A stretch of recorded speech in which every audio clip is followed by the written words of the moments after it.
আসসালামু আলাইকুম প্রিয় দর্শক, আশা করি সবাই ভালো আছেন। আমরা ইনশাআল্লাহ আল্লাহর রহমতে ভালো আছি। আজকে দেখব কাঁকড়া রেসিপি। আর এই কাঁকড়া আমরা সমুদ্র সৈকতে যেয়ে খেয়ে খুবই খেতে পছন্দ করি, সবাই অনেক টাকা খরচা করে খেতে হয়। তাই আজকে আপনাদের আমি ঘরে বসে দেখাবো এই কাঁকড়ার রেসিপিটা।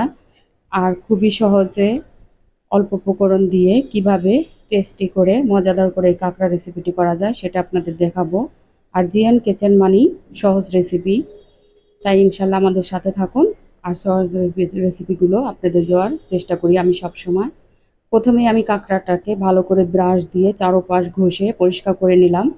এবার দেখেন আলতো হাতেই এই কাঁকড়ার পাওগুলো এভাবে ধরলেই, একটু ঘুরিয়ে ঘুরিয়ে দিলেই ছুটে আসছে। এটা একদম সোজা, কোনো কষ্টকর না, একদম সহজভাবে।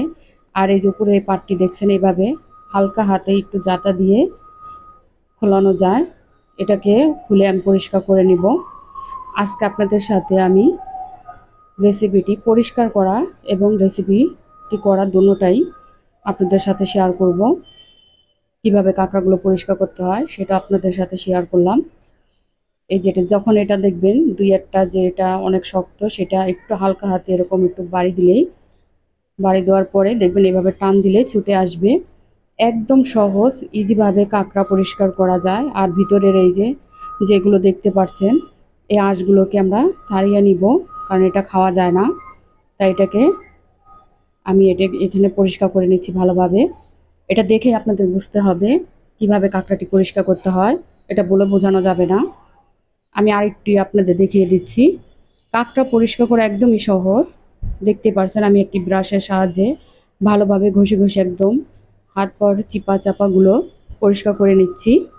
আর এখন তো নেট দুনিয়া, বাচ্চারা যেটা দেখে সেটা নিয়ে আবদার শুরু করে, এটা খাবো ওটা খাবো। তাই বাচ্চাদের আবদার মেটাতেই এগুলো করতে হয়। আর এই কাঁকড়া আমাদের ঘরে আগে কখনো আমরা খাইনি, কিন্তু বাচ্চারা অনেক পছন্দ করে, আমার ছেলে এবং বড় মেয়ে দুজনেই। তাই ওদের দুই ভাই বোনের জন্য আজকে এই কাঁকড়াটি আনা আর এই রেসিপিটি করানো। আপনার ভাইয়াও পছন্দ করে না, আমরাও খাই না।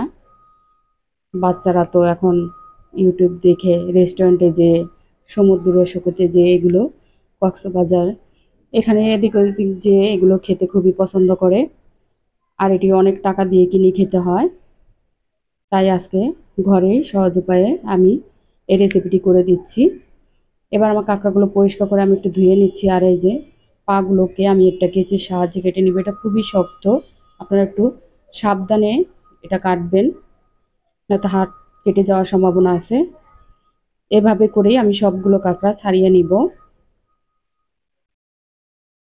আমার সবগুলো কাঁকড়াই পরিষ্কার হয়ে গেছে। একইভাবে সবগুলো আমি পরিষ্কার করে নিয়েছি। এবার এগুলোকে ম্যারিনেট করে আমরা এটাকে রেখে দিব 2-3 ঘন্টার জন্য, যাতে এটার ভিতরে মশলাগুলো ভালোভাবে প্রবেশ করে ঢুকে যায় আর এটা খেতে দারুণ টেস্টি হয়। সেজন্য আপনাদের হাতে সময় না থাকলে 1 ঘন্টা ম্যারিনেট করে রাখবেন, আর সময় থাকলে 2-3 ঘন্টা নর্মাল ফ্রিজে রেখে দিবেন, তাহলে এটার টেস্টটা খুবই ভালো আসবে।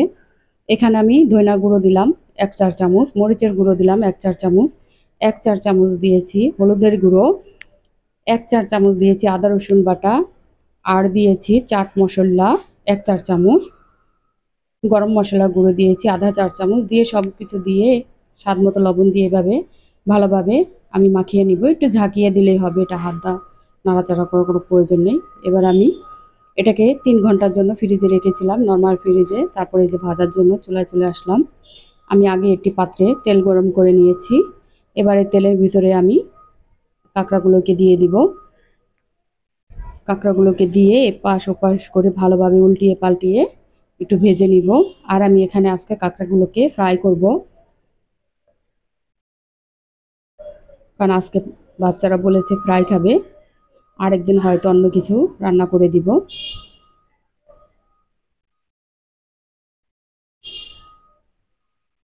অনেকেই বলতে পারেন কাঁকড়া খাওয়া হারাম, আসলে তাই না, কাঁকড়া খাওয়া হালাল, খুবই মজাদার। আমি কখনো খাইনি আর খাবো না, বাচ্চারা খেয়েছে, ছেলে মেয়ের খুবই পছন্দের একটি জিনিস, তাই তৈরি করে দিলাম। বাচ্চাদের আশা আকাঙ্ক্ষা পূরণ করতে হয়। মায়েদেরই। এবার আমি এখানে আপনি হাত পাগুলো ভেজে নিচ্ছি। দেখতে পাচ্ছেন এগুলো আমার ভাজা হয়ে গেছে, এখন উঠিয়ে নিব। একইভাবে সবগুলো কাঁকড়া আমি ভেজে নিব।